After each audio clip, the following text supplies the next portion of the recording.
بسم اللہ الرحمن الرحیم اللہم صلی علی محمد وعلی آل محمد۔ السلام علیکم ورحمۃ اللہ وبرکاتہ۔ رسول اللہ صلی اللہ علیہ وآلہ وسلم کے زمانے کا ایمان افروز واقعہ، بیٹے کی تلاش۔ دو گھوڑ سواروں کا دستہ تھا۔ گھوڑے دوڑنے کی بجائے ہلکی ہلکی چال چل رہے تھے۔ گھوڑ سوار آپس میں باتیں کر رہے تھے۔ ان کی باتوں سے اندازہ ہوتا تھا کہ وہ کسی شکار کی تلاش میں ہیں۔ اچانک ان کی ایک ساتھی نے گھوڑے کی باگ کھینچی اور اپنے دوسرے ساتھیوں کو رکنے کا اشارہ کیا۔ کیوں بھائی، کیا ہوا؟ رک کیوں گئے؟ ساتھیوں نے پوچھا۔ وہ دیکھو شکار۔ سب نے ادھر دیکھا جس طرف اس نے اشارہ کیا تھا۔ یہ ایک چھوٹی سی خیمہ بستی تھی۔ ایک خیمے کے باہر ایک چھوٹا بچہ جس کی عمر 8-9 سال ہوگی کھڑا تھا۔ ایک کہنے لگا، بھائی یہ بھی خوب رہی ڈاکے سے تو تم ناکام آئے ہو، اب اس بچے پہ ہاتھ صاف کرنے کا ارادہ رکھتے ہو۔ توجہ دلانے والے نے غراتے ہوئے بے رحم لہجے میں کہا، تمہارے سر کی قسم، یہ بڑا اچھا شکار ہے، 1-2 برس کے بعد بڑی اچھی قیمت دے گا۔ تمہاری ماں خوشی منائے، یہ بالکل ٹھیک ہے کہتا ہے۔ یہ شکار بڑے کام کا ہے، اس کے کسی وارث کے آنے سے پہلے اس کو اچک لیتے ہیں، کہنے والے نے کہا، اور پھر اس نے ساتھیوں کو جھاڑیوں کی اوٹ میں ہونے کے لیے کہا۔ خود وہ اکیلا ہی خیمے کی طرف گھوڑا بڑھانے لگا۔ اس نے بڑی احتیاط سے گھوڑے کو خیمے کے پاس کھڑا کیا، نیچے اترا اور کسی چیل کی طرح بچے پر جھپٹا اور اسے ایک ہی ہاتھ سے اچھالا۔ بچے کو گھوڑے کی زین پر پہنچ کر ایک ہاتھ اس کے اوپر رکھا تاکہ وہ گرنے نہ پائے، اور پھر کوئی لمحہ ضائع کیے بغیر خود بھی بڑی مہارت سے گھوڑے پر سوار ہو گیا۔ اس کے ساتھ ہی اس کا گھوڑا سرپٹ بھاگنے لگا۔ اس کے ساتھی خوشی سے اس کے ساتھ ہو لیے۔ معصوم بچے کی چیخو پکار گھوڑے کی ٹاپوں اور غارت گروں کے کہکہوں اور نعروں میں دب گئی۔ خیمے کے اندر بچے کی ماں اور اس کی نانی باتوں میں مصروف تھیں۔ ماں کو پتہ ہی نہ چلا کہ بچہ کب کھیلنے کے لیے باہر نکلا، وہ تو گھوڑوں کے بھاگنے کی آوازیں سن کر سہم گئی تھیں۔ مگر جب اس کو بچے کا خیال آیا تو اس وقت بہت دیر ہو چکی تھی۔ وہ روتی پیٹتی باہر نکلی تو دیکھنے والے چند ایک لوگوں نے بتایا کہ گزرنے والے تو ڈاکو تھے، اور وہ بچے کو اٹھا کر چلتے بنے۔ ماں پر تو غشی کے دورے پڑنے لگے۔ اغوا ہونے والا بچہ اس کا اکلوتا بیٹا تھا، اور وہ اپنے باپ کا تو بہت ہی پیارا تھا۔ باپ کو بچے کے بغیر چین نہیں آتا تھا۔ وہ تو بڑی ضد کر کے اپنے والدہ کی بستی میں آئی تھی تاکہ وہ اپنے گھر والوں کو مل لے، لیکن اسے کیا خبر تھی یہاں ایک المناک حادثہ ہو جائے گا۔ بیچاری سوچنے لگی، معلوم نہیں کہ اب بیٹے کا باپ اس کے ساتھ کیا سلوک کرے گا۔ بیچاری کے آنسو تھے کہ رکنے کو نہیں آ رہے تھے۔ آخر باپ شرجیل کو خبر ہوئی تو اپنے سر میں خاک ڈالنے لگا۔ اس کا غم کا کوئی اندازہ ہی نہیں کر سکتا تھا۔ مرد ہو کر وہ بیٹے کی جدائی پر پھوٹ پھوٹ کر رو دیا۔ شرجیل کو اچھی طرح علم تھا کہ یہ ڈاکو اس کے لختے جگر کو کہیں دور دراز علاقے میں بیچ دیں گے، اور یوں لاڈ پیار سے پلنے والا ساری زندگی نہ جانے کس حال میں رہے گا۔ باپ نے چاروں طرف گھوڑے دوڑا دیے، قریب کے تمام علاقوں میں پیغام بھجوا دیے، منادی کروائی۔ پورا خاندان اس کام میں جت گیا۔ ڈاکو بھی اچھی طرح جانتے تھے کہ انہوں نے کسی اونچے خاندان کا چشم و چراغ اٹھایا ہے، اس لیے انہوں نے بچے کو باہر ہی نہ نکالا۔ بچے کی تلاش میں کئی برس گزر گئے، مگر بچے کے باپ شرجیل نے بھی ہار نہ مانی۔ اس کا دل کہتا تھا کہ بیٹا ضرور ملے گا۔ شرجیل ایک دن گھر میں اپنے بیٹے کی یاد میں غمگین بیٹھا تھا کہ اس کے رشتہ داروں میں کچھ لوگ اس سے ملنے کے لیے آئے۔ یہ لوگ اس سال حج کر کے آئے۔ انہوں نے کہا کہ شرجیل خوش ہو جاؤ، ہم تمہارے بیٹے سے مل کر آ رہے ہیں۔ کہاں ہے میرے دل کا ٹکڑا؟ مجھے پوری بات سناؤ۔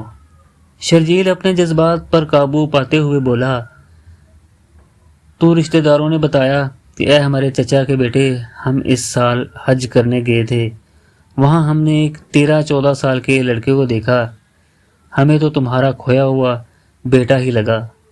ہم نے اس سے پوچھا کہ تم یہاں اکیلے کیوں ہو؟ اس نے بتایا کہ کچھ برس قبل مجھے ڈاکوؤں نے اٹھا لیا تھا، پھر مجھے مکہ میں رہنے والے ایک قبیلے کے ہاتھوں بیچ دیا، اور اب میں ایک شریف اور اونچے خاندان کا غلام ہوں۔ کیا تم نے اسے اس کے باپ کی حالت نہ بتائی؟ یہ نہ کہا کہ آنسو بہا بہا کر میری آنکھوں کا پانی خشک ہو گیا ہے؟ کیوں نہیں؟ عزیز چچا کے بیٹے، ہم نے تمہارا سارا حال اس کو بیان کیا، اور اس نے کہا کہ میرے والد کو تسلی دینا اور کہنا حوصلہ رکھے، غم نہ کرے، میں یہاں بہت آرام سے اور سکون سے ہوں۔ ہائے میری قسمت، پتہ نہیں بیچارہ کس حال میں ہوگا، میرا دل اور تمہارا بہلانے کو کہہ دیا ہوگا۔ اچھا ہوں۔ ارے دوستو، کیا تمہیں میں یقین ہے کہ وہ میرا ہی بیٹا ہے؟ ہاں، معاملے میں تو ہمیں ذرا بھی شک نہیں، اس نے بالکل ٹھیک بتا دیا تھا۔ اسے یاد ہے کہ اسے خیمے کے باہر سے ڈاکوؤں نے اٹھایا تھا۔ شرجیل اپنے بھائی کعب سے کہنے لگا، اے میری ماں جائے، چلو ابھی اور اسی وقت چلو، مجھے تو بیٹے کو دیکھے بغیر ایک پل چین نہیں۔ ہم مکہ کی طرف چلتے ہیں۔ چنانچہ ایک چھوٹا سا قافلہ اسی وقت مکہ کی طرف روانہ ہو گیا۔ منزلوں پہ منزلیں طے کرتے یہ لوگ مکہ پہنچ گئے۔ اسے یہ معلوم تھا کہ بچے کو عکاظ نامی میلے میں فروخت کیا گیا تھا، اور ان کے خریدار کا نام حکیم تھا۔ حکیم ایک معزز قبیلے کا شریف آدمی تھا۔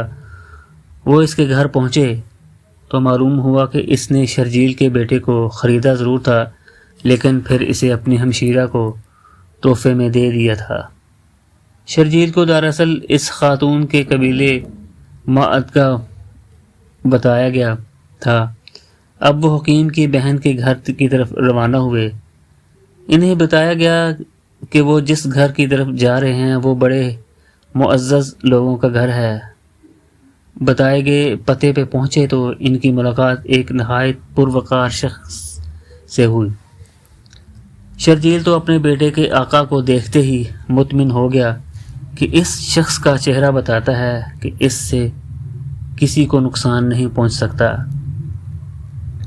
اس نے میزبان سے اپنے آنے کا مطلب بیان کیا اور کہا، اے معزز سردار، آپ کا خاندان اللہ کے گھر کا نگہبان ہے۔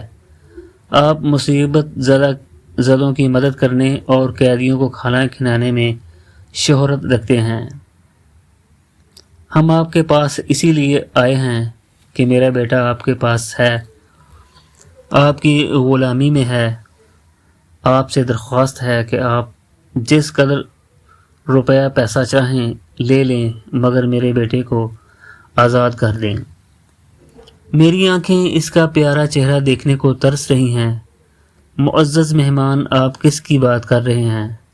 میزبان نے انتہائی میٹھے لہجے میں پوچھا۔ میں حارثہ کے بیٹے زید کی بات کر رہا ہوں۔ اچھا، میزبان نے کہا۔ کچھ سوچ میں پڑ گئے۔ شرجیل نے میزبان کے چہرے پر تردد دیکھ لیا تھا۔ وہ منزل کے اس قدر قریب آ کر ایک عجیب کیفیت محسوس کر رہا تھا۔ پھر اس کے کانوں میں آواز آئی، کیا اس کے علاوہ آپ کے یہاں آنے کا کوئی مقصد نہیں؟ نہیں میزبان سردار، ہم تو بیٹے کو منہ مانگی قیمت پر لینے آئے تھے۔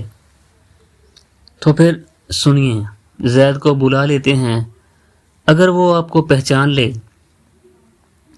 اور آپ کے ساتھ جانے پر رضامند ہو جائے تو اسے لے جائیے، میں اس کے عوض ایک پائی بھی نہیں لوں گا، لیکن اگر وہ آپ کے ساتھ جانے پر رضامند نہ ہو تو وہ پھر مجھے پسند نہیں ہوگا کہ آپ اس پر زبردستی کریں۔ شرجیل اور اس کا بھائی کعب اس موقع پر ایک ساتھ بولے، اے شریف زادے، اس سے بڑھ کر اور اچھی بات کیا ہو سکتی ہے؟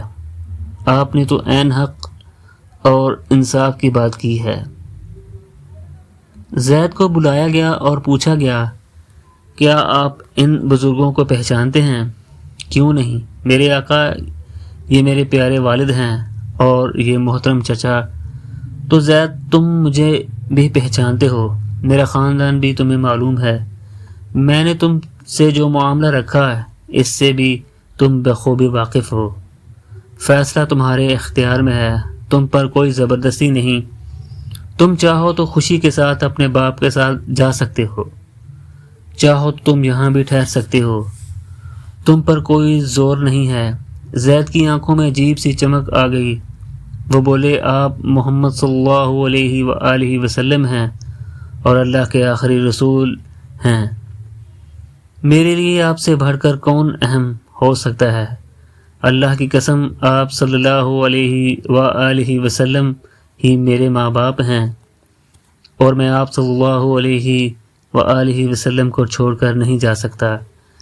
سیدنا زید رضی اللہ تعالیٰ عنہ کی بات میں ایک جذبہ تھا، محبت کا ایک سمندر تھا۔ باپ اور چچا نے بڑی حیرت سے بیٹے کی طرف دیکھا۔ باپ نہ جانے کب سے بیٹے کی محبت کا چراغ سینے میں جلائے اسے وادی وادی تلاش کرتا پھر رہا تھا۔ حیرت اور دکھ سے بیٹے کی طرف دیکھنے لگا اور پھر بولا، اے زید رضی اللہ تعالیٰ عنہ، تم پر افسوس، تم آزادی پر غلامی کو ترجیح دے رہے ہو۔ اللہ کی قسم، تمہاری تلاش میں کون سا ایسا پتھر ہوگا جو میں نے نہ الٹا ہوگا؟ اور اب تم کیا کہہ رہے ہو؟ زید رضی اللہ تعالیٰ عنہ بولے، اے والد محترم، آپ درست فرما رہے ہیں، لیکن میں نے ان کی ذات میں جو کچھ دیکھا ہے، ان کو جس طرح خوب پایا ہے، اس کے بعد میرے لیے بس سے باہر ہے کہ میں انہیں چھوڑ دوں۔ زید رضی اللہ تعالیٰ عنہ ہی کا فیصلہ بڑا اٹل تھا۔ باپ اور چچا بڑی حیرت سے بیٹے کا فیصلہ سن رہے تھے۔ اللہ کے رسول امام الانبیاء جناب محمد مصطفیٰ صلی اللہ علیہ وآلہ وسلم بھی اٹھ کھڑے ہوئے۔ انہوں نے زید رضی اللہ تعالیٰ عنہ ہی کا ہاتھ پکڑا اور ان کے چچا اور والد کو ساتھ آنے کے لیے کہا۔ کعبہ میں پہنچ کر آپ صلی اللہ علیہ وآلہ وسلم نے فرمایا، میں تم سب لوگوں کو گواہ بنا کر کہتا ہوں کہ زید میرا بیٹا ہے، یہ میرا وارث ہے اور میں اس کا وارث ہوں۔ آپ صلی اللہ علیہ وآلہ وسلم کے اس اعلان سے زید رضی اللہ تعالیٰ عنہ کے چچا اور والد کا چہرہ کھل اٹھا۔ وہ سوچنے لگے کہ مجھے تو اب بیٹے کی عزت اور ترقی سے غرض ہے، اگر وہ یہاں خوش ہے تو میری خوشی بیٹے کی خوشی کے ساتھ ہے۔ انہوں نے بھی اس اعلان کو قبول کرنے کا فیصلہ کر لیا۔ آپ صلی اللہ علیہ وآلہ وسلم نے انہیں اجازت دی کہ آپ جب چاہیں یہاں آ کر اپنے بیٹے سے مل لیں، اور زید کو بھی نصیحت کی کہ وہ اپنے والدین کی آنکھیں ٹھنڈی کرنے کے لیے ان کے ہاں جایا کرے۔ یوں زید رضی اللہ تعالیٰ عنہ نے اپنے حقیقی باپ کی بجائے رسول اللہ صلی اللہ علیہ وآلہ وسلم کے ساتھ رہنا پسند کیا، اور زید رضی اللہ تعالیٰ عنہ غلاموں میں سب سے پہلے شخص تھے جو مسلمان ہوئے۔ انہیں سیدہ خدیجہ الکبریٰ رضی اللہ تعالیٰ عنہ کے بھائی حکیم نے عکاظ کے بازار سے خریدا تھا اور تحفے میں سیدہ خدیجہ رضی اللہ تعالیٰ عنہ و سلام اللہ علیہ کے حوالے کر دیا تھا۔ زید رضی اللہ تعالیٰ عنہ چند دنوں کے بعد ہی آپ صلی اللہ علیہ وآلہ وسلم کے ساتھ اس قدر مانوس ہو گئے کہ پھر ساری زندگی یہ آپ صلی اللہ علیہ وآلہ وسلم کہ آپ کسی کے پاس رہے، آپ ہی کے پاس رہے۔ ویڈیو اچھی لگی ہو ویڈیو کو لائک کریں، چینل کو سبسکرائب کریں۔ شکریہ۔